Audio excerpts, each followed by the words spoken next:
दो काली तीन गोरी बहू का पहला दिन।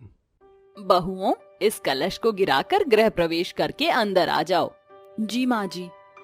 काव्या बहू, आराध्या बहू, तुम दोनों बहुत थक गई होगी। तुम्हारा कमरा तैयार है, जाकर आराम कर लो। माँ जी, हमें भी हमारा कमरा बता दीजिए। हाँ, चलो मेरे साथ। तीनों बहुएं अपना बक्सा उठाकर चलने लगती हैं। ये रहा तुम तीनों का कमरा। मगर माँ जी, हम तीनों बहुएं एक ही कमरे में कैसे रहेंगी? हाँ माँ जी, आपने काव्या और आराध्या को अच्छा कमरा दिया है और हम तीनों बहुओं को इस टूटे फूटे कमरे में लाकर पटक दिया। ज्यादा नखरे मत करो। तुम तीनों कोई टाटा बिरला की बेटी नहीं हो। ये कमरा तुम्हारे मायके की झोपड़ी से कहीं ज्यादा अच्छा है। एक तो तुम्हारे बाप ने दहेज में खोटा सिक्का नहीं दिया, मगर आराध्या और काव्या भर भर कर दहेज लाई हैं, इसलिए उनका मुकाबला मत करो। कल तुम्हारा ससुराल में पहला दिन है, अब सो जाओ।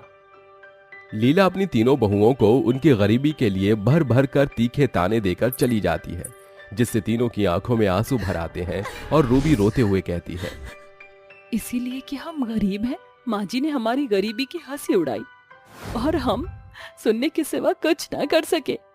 रूबी चुप हो जा, चलो अब सो जाओ, कल हमारा ससुराल में पहला दिन है।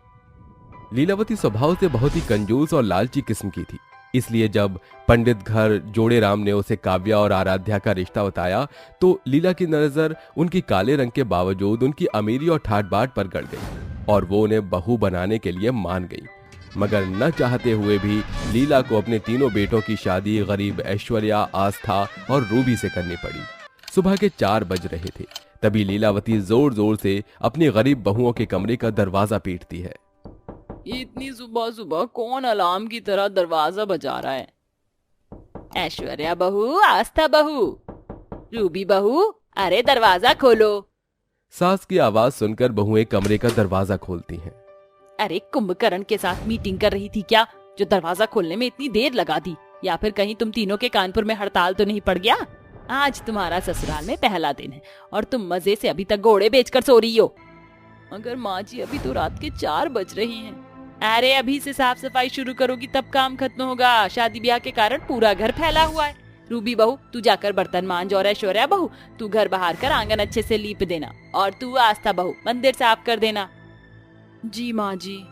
लीला तीनों बहुओं को ससुराल का काम बांट रही थी, तभी काव्या और आराध्या भी वहां आ जाती है। माँ जी, हमें भी काम बता दीजिए। काव्या बहू, आराध्या बहू, तुम दोनों को काम करने की क्या जरूरत है? जाओ जाकर आराम करो। यह सुनकर आस्था, ऐश्वर्या और रूबी अंदर ही अंदर जल भुन जाती हैं और रूबी भड़कते हुए कहती है, माँ जी, शादी तो हम पांचों की एक साथ हुई है और हमारी तरह काव्या और आराध्या का भी आज ससुराल में पहला दिन है, फिर आपने इन्हें कोई काम नहीं दिया। रूबी बहू, तू अपने काम से काम रख, समझी ना? ज्यादा बड़बोली बनने की कोशिश ना कर। ये कहकर सास वहां से चली जाती है और तीनों गोरी घमंडी बहुएं गुस्से से तिल मिलाकर काव्या और आराध्या को अकेला पाकर उन्हें कालेपन का ताना कसती हैं। देख लो ऐश्वर्या, रूबी, इन काली कलूटी की तो ठाठ है। पता नहीं इन जली उपली ने सासू माँ को कौन सी घुट्टी घोलकर पिला दी है, जो सासू माँ ने इन दोनों को सर आंखों पर बिठा रखा है। पैसा बोलता है मेरी जान, ये सारा खेल पैसे का है।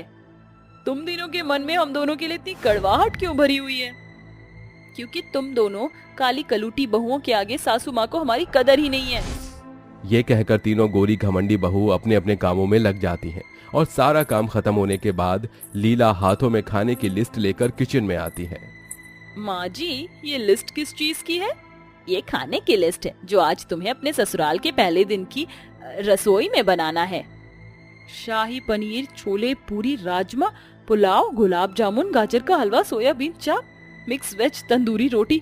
माँ जी, क्या हमें अपने ससुराल के पहले दिन की पहली रसोई में इतना सब कुछ बनाना पड़ेगा?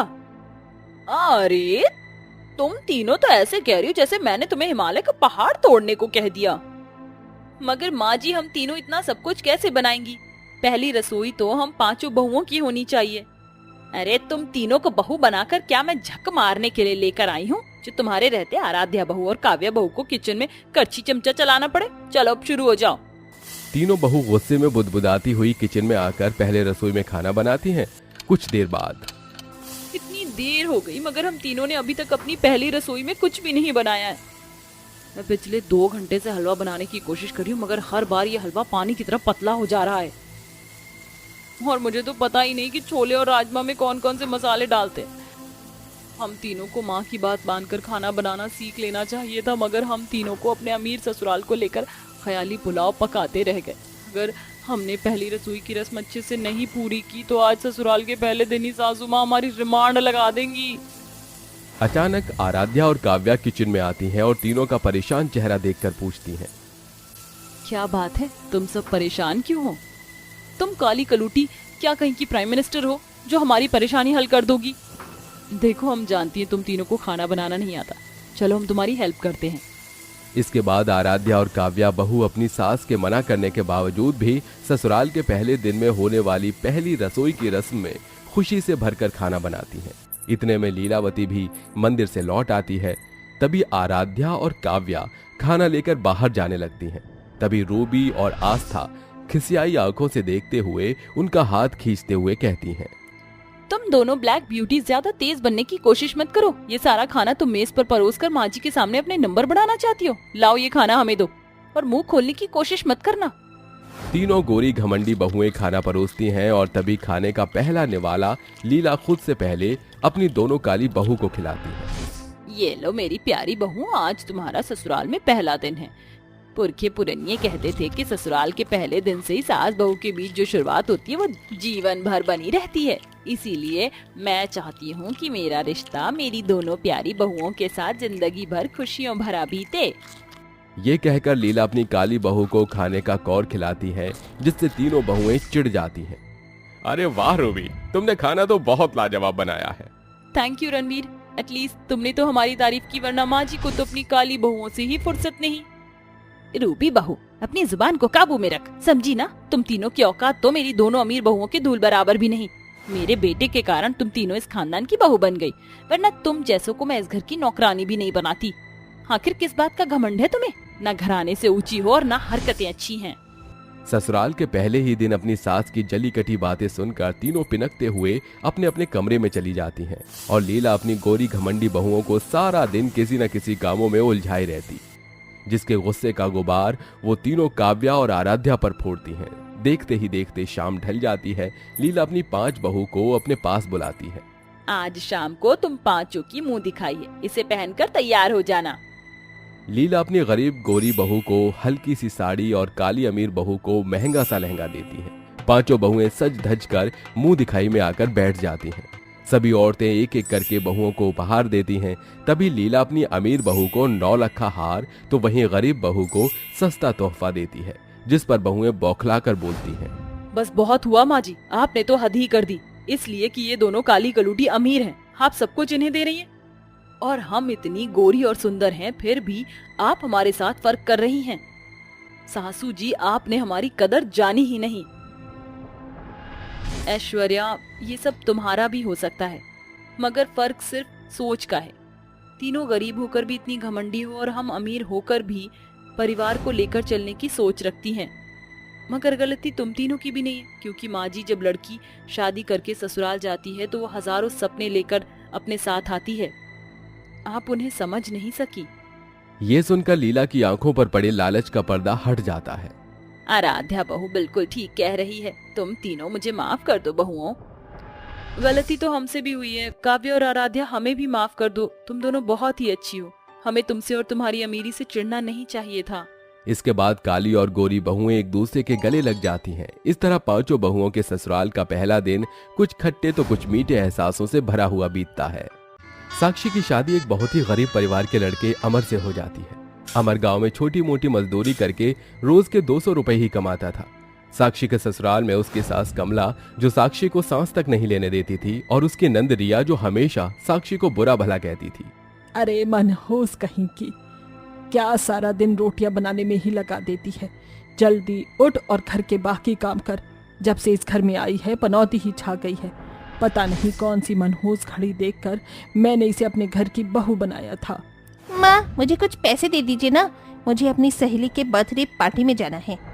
यहाँ जहर खाने को एक पैसा नहीं है, तुझे कहाँ से पैसे दे दूँ? उतने में साक्षी जिस मिट्टी के चूल्हे पर रोटियां बना रही थी, कमजोरी के कारण वो चूल्हा टूट जाता है और उस पर रखा तवा आग में गिर जाता है। ये क्या हो गया? कमला और रिया जब चूल्हे की हालत देखते हैं तो कमला गुस्से में आग बबूला हो जाती है और वो वहां आकर साक्षी को पीटने लगती है। कल मोही इतना बड़ा नुकसान कर दिया हमारा, जब से आई है हमें बर्बाद ही करने पर तुली है। अब क्या अपने मुंह में बनाएगी खाना? बाजी मैंने नहीं किया, वो चूल्हा अपने आप ही टूट गया। अपने आप कैसे टूट सकता है? जरूर तू उस पर कसरत कर रही होगी। आज तो मैं तुझे नहीं छोड़ूंगी। कमला बेरहमी से साक्षी को पीटने लगती है। साक्षी दर्द के मारे रोने लगती है। इतने में आलोक नाम का एक व्यक्ति दौड़ता हुआ कमला के घर आता है। अरे काकी, आपका बेटा अमर वो ऊंची इमारत से काम करते करते नीचे गिर गया है, उसके दोनों पैर टूट गए हैं, वो हॉस्पिटल में है, जल्दी जाइए।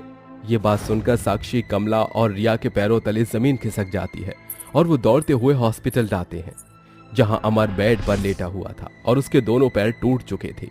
ये देखकर कमला, रिया और साक्षी बहुत रोने लगते हैं। इतनी ऊंचाई से गिरने की वजह से अमर के पैरों की सारी नसें और हड्डियां टूट चुकी हैं। अब ये जीवन में कभी अपने पैरों पर नहीं चल पाएंगे। आप बाहर काउंटर पर जल्द से जल्द 50,000 रुपए जमा कर दीजिए। 50,000 रुपए? इतने पैसे कहाँ से लाएंगे हम? वो सब मैं नहीं जानता, आप तुरंत पैसों की व्यवस्था कीजिए। और हाँ, एक बात और, इन्हें हमेशा ठंडे माहौल में रखना, जैसे कि एसी वाले घर में, क्योंकि गर्मी इनके लिए घातक हो सकती है।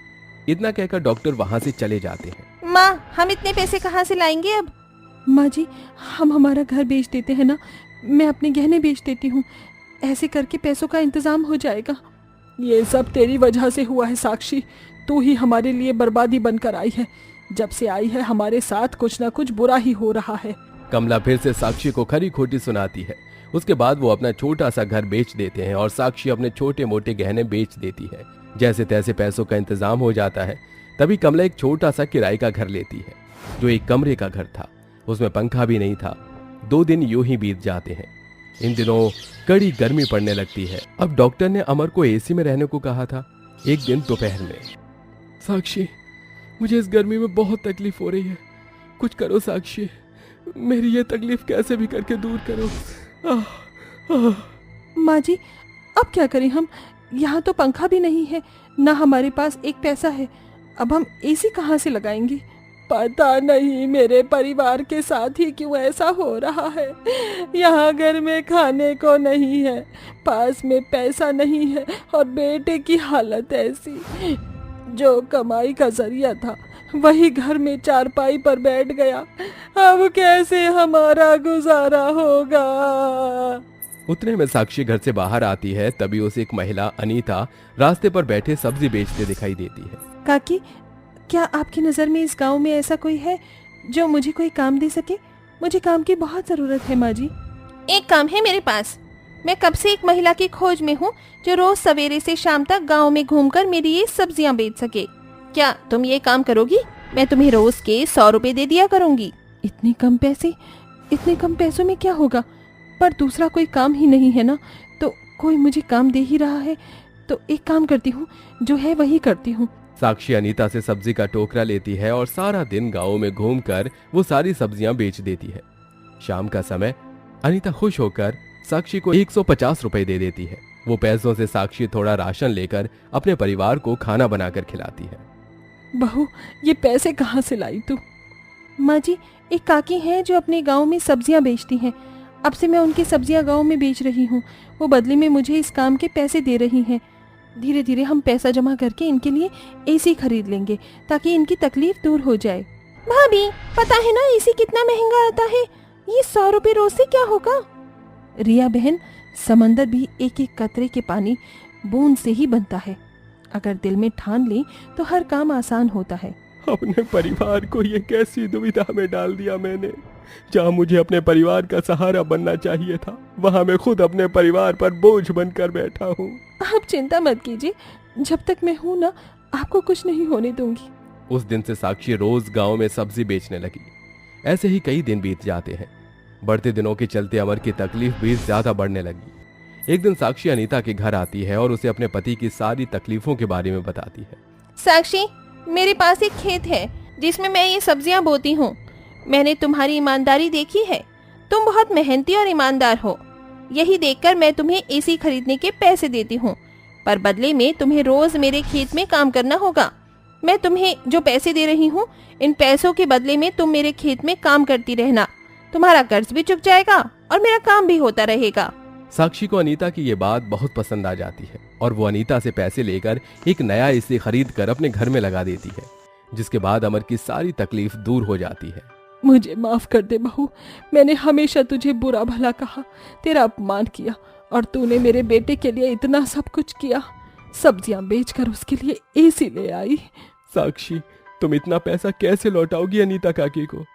बस मुझे उनके खेत में रोज जाकर काम करना होगा, उनका काम भी होता रहेगा और हमारा कर्ज भी चुकता हो जाएगा। भाभी, मैं भी आपके साथ खेत में काम करने चलती हूँ। आप काम करके कर्जा चुकाना और मैं काम करके घर चलाऊंगी। इसके बाद साक्षी और रिया दोनों मिलकर अनीता के खेत में काम करने लगे और अपने परिवार का गुजारा चलाने लगे।